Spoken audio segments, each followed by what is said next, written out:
3. Breaking news alert this morning right now, reporting a magnitude 7.6 earthquake.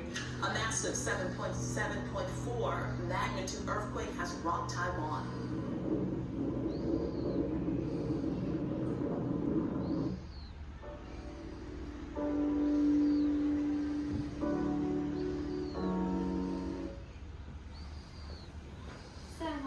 We are the ESS Cobras. I am Nima Hamad. And I'm Lamar Arab. And our project is about an AI-powered animal-based earthquake early warning system.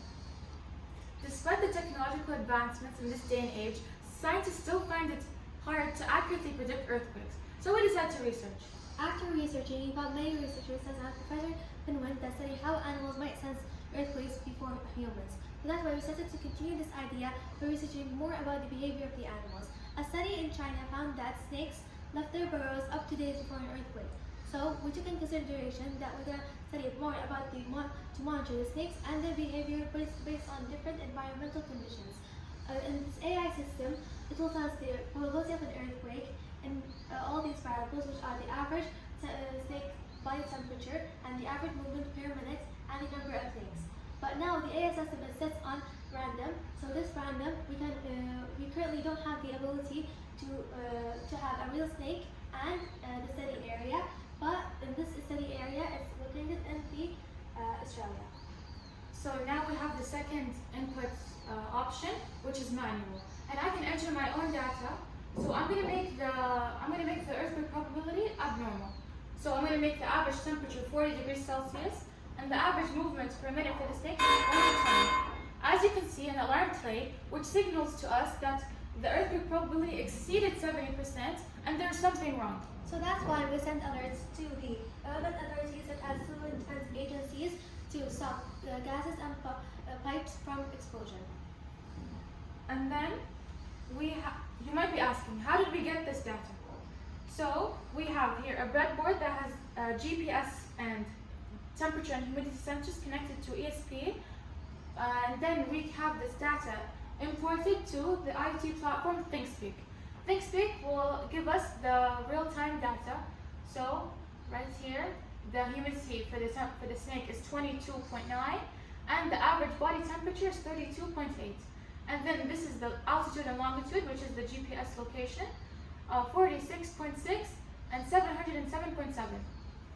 The GPS connects to satellite technology and gives us the real-time location for the snakes. However, inside buildings, the architecture often messes with the connections of the satellite and does not connect. But in instances of studying in areas, it will be outside and it will connect to the satellite. Not only we have the temperature for the snake, but we have the temperature for the area. That's why we built a Spec Prime, which is a weathercaster that will detect the wind speed, which is 8.6, and the temperature, which is 39.2 in Australia. But we can choose the location based on the study area. So now we have the ESP32 camera to calculate the average movements per minute. So this camera is connected to a stand that has 2 servo motors, which are controlled by microgrids that uses radio waves because in instances of earthquakes, Wi-Fi often becomes unavailable. So now Rima has the remote to power this. This is a controller. This controller will move left, right, or up and down. When you press on the logo, it will move right or left, and when we shake it, it will return to its position. But sometimes it doesn't work, it takes time, but as you can see, the camera is in real time and it shows us the snake's movements.